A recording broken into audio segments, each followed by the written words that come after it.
He's won it all, the records stand. The Champions Leagues, the Ballon d'Ors in hand. But one prize still calls his name, the World Cup, the ultimate game. They said he was finished, they said he was done, a legend of the past, his race had been run. But the fire still burns deep inside his soul. One last mission, one final goal. The world is watching, can he rise again? A king returns with the heart of a man. In the red of Portugal, he stands so tall for... It was the year 1985. On a small, peaceful island called Madeira in Portugal, a baby boy was born into a poor but loving family. His name? Cristiano Ronaldo dos Santos Aveiro. No one could have imagined that this child would one day become one of the greatest footballers in history. His father, Jose, worked as a gardener and sometimes cleaned the local football pitch. His mother, Dolores, was a cook. Ronaldo was the youngest of 4 children, growing up in a small, crowded home where money was always tight but love and hope filled the air. From a very young age, Ronaldo had a bond with the ball that was unbreakable. Whether it was a real ball or just something shaped like one, he kicked, dribbled, and dreamed everywhere, all the time. He didn't care about shoes. He didn't care about pain. What he cared about was football and one day becoming the best in the world. In school, he didn't quite fit in. Kids made fun of his accent. Teachers didn't understand him. But Ronaldo didn't care. His classroom was the pitch, and his books were the goalposts. At the age of 8, he joined his first football club, Andorinha, the same club where his father worked. Despite the struggles at home, his father always supported his football dream. By the age of 10, people in Madeira were already talking about the boy with lightning in his feet. Coaches said, "This kid is special." And at 12, Ronaldo made a life-changing decision. He left home and moved to Lisbon to join Sporting CP. It was heartbreaking. His mother cried. His father hid his emotions, and little Ronaldo boarded a plane alone, with no promises, just hope, hunger, and fire in his heart. But this was only the beginning. Lisbon was loud, busy, and unfamiliar. For a 12-year-old boy from a quiet island, it felt like another world. Cristiano was lonely. He missed his mother's cooking, his siblings' laughter, and even the sound of the sea. He cried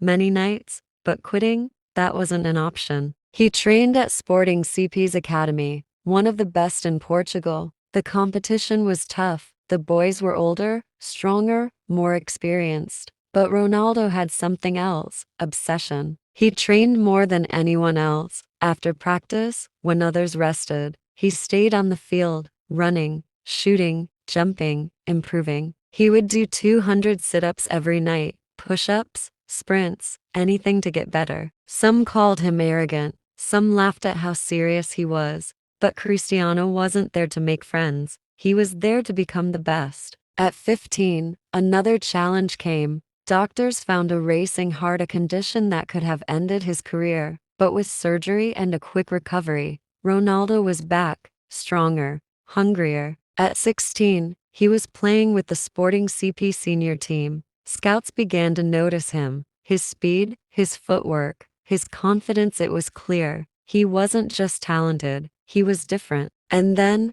came the moment that would change everything. In 2003, Sporting played a friendly match against Manchester United. Ronaldo destroyed their defense. Dribbles, skills, speed. Sir Alex Ferguson, the legendary coach of United, watched from the stands. By the end of the match, he had made up his mind. A few weeks later, Cristiano Ronaldo became the first Portuguese player ever to sign for Manchester United. He was just 18 years old. He was nervous, excited. The stage was bigger now, the lights brighter, but the fire inside him, still the same. The boy from Madeira had just entered the world stage. Cristiano Ronaldo stepped into Old Trafford in 2003 with wide eyes and a burning heart. He wore the legendary number 7 jersey once worn by George Best, Eric Cantona, and David Beckham. That number came with pressure, expectation, legacy. But Ronaldo didn't flinch. At first, fans weren't sure. He was flashy, too many stepovers, too few goals. Critics called him a show-off. But behind the scenes, He was working harder than anyone. He stayed after training, practiced his finishing, strengthened his body, improved his English, learned from legends like Ryan Giggs, Paul Scholes, and Roy Keane, and he listened to one man most of all, Sir Alex Ferguson, the coach who became like a second father to him. Between 2006 and 2009, everything changed. Ronaldo transformed into a machine, fast, strong, focused, ruthless. He scored goals from impossible angles, outran defenders with ease, and leapt higher than anyone on the pitch. In the August 2007 season, he scored 42 goals and led Manchester United to both the Premier League title and the UEFA Champions League. And then came the moment that every kid dreams of. In 2008, Cristiano Ronaldo won his first Ballon d'Or. He was now officially the best player in the world. But Ronaldo wasn't finished. He wanted more. He wanted history. In 2009, Real Madrid came knocking with a record-breaking offer, 94 million euros, the most expensive transfer in football at the time. Cristiano said goodbye to Manchester, tears in his eyes, gratitude in his heart. The boy from Madeira was now a global superstar. But in Spain, he would face a new kind of challenge, bigger expectations, tougher rivals, and a man named Lionel Messi. And that's where the real battle would begin. It was 2009. The Santiago Bernabéu Stadium was packed, 8,000 fans, waiting to see one man walk onto the pitch. Cristiano Ronaldo was officially a Real Madrid player, the most expensive in history. The expectations? Massive. He didn't disappoint. From the very beginning, he lit up La Liga. Goals, assists, hat tricks, records fell like dominoes. But this era wasn't just about one superstar. There was another, a quiet genius from Argentina, Lionel Messi. And so began the greatest rivalry football has ever seen. Ronaldo versus Messi, Madrid versus Barcelona, power versus precision, fire versus ice. For 9 seasons, they pushed each other beyond human limits. One would score a hat trick, the other would answer with 4 goals. One would win a Ballon d'Or, the other would take it back. They weren't just playing football, they were rewriting the game. But Ronaldo wasn't just chasing Messi. He was building a legacy of his own at Real Madrid. 4 Champions League titles, 2 La Liga titles, 450 goals in 438 matches, countless game-winning performances, especially when it mattered most. Who could forget the bicycle kick against Juventus, or the hat trick against Wolfsburg, the penalties under pressure? Cristiano lived for the big moments. And while the world debated Ronaldo or Messi,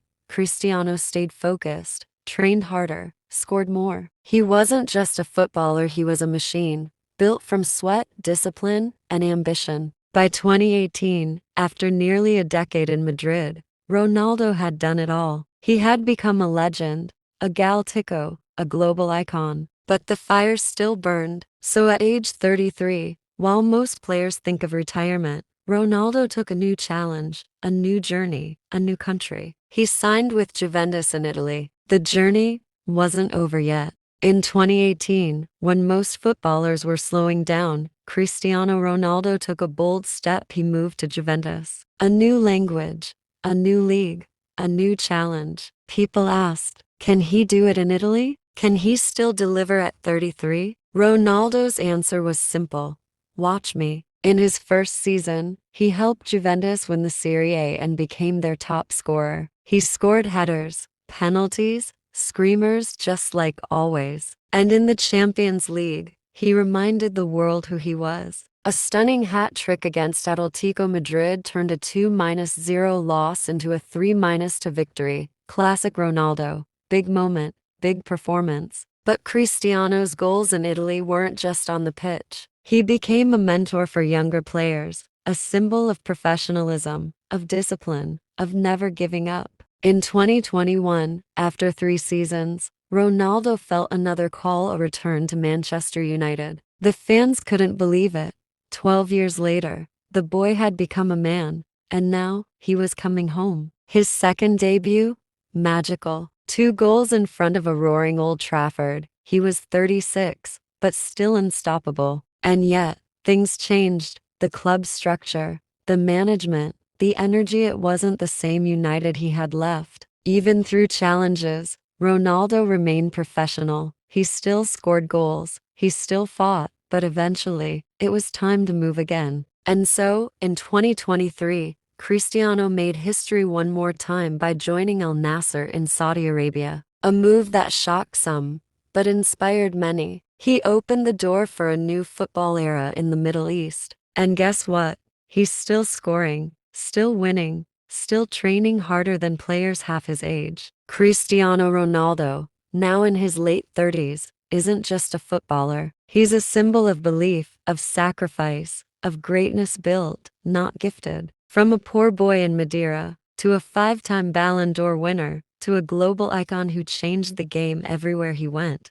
And he's not done yet. Cristiano Ronaldo, a name the world will never forget. He's played in for countries, won over 30 major trophies, scored more than 850 career goals, and inspired millions. But Ronaldo's legacy isn't just about stats. It's about the story. A boy born on a small island in Portugal, who grew up with very little, who was laughed at for his accent, his skinny legs, his dreams, but never stopped believing. It's about the boy who cried when he left home at 12, who trained when others rested, who stayed humble when he won, and stayed hungry when he lost. Ronaldo changed the way players think. He showed that talent isn't enough. You need discipline, obsession, sacrifice. You have to earn greatness every single day. Off the pitch, he became a global brand. He built businesses, donated millions, supported children's hospitals, and proved that you can come from nothing and still give back everything. And now, as he plays in Saudi Arabia, still scoring, still leading, he's opened doors for new leagues, new markets, new dreams. He's more than a footballer now. He's a father, a leader, a legend. And one day, when he finally hangs up his boots, the world will still remember him, not just for the goals, but for the fight, the fire, the fate. Cristiano Ronaldo didn't just play the game. He redefined it.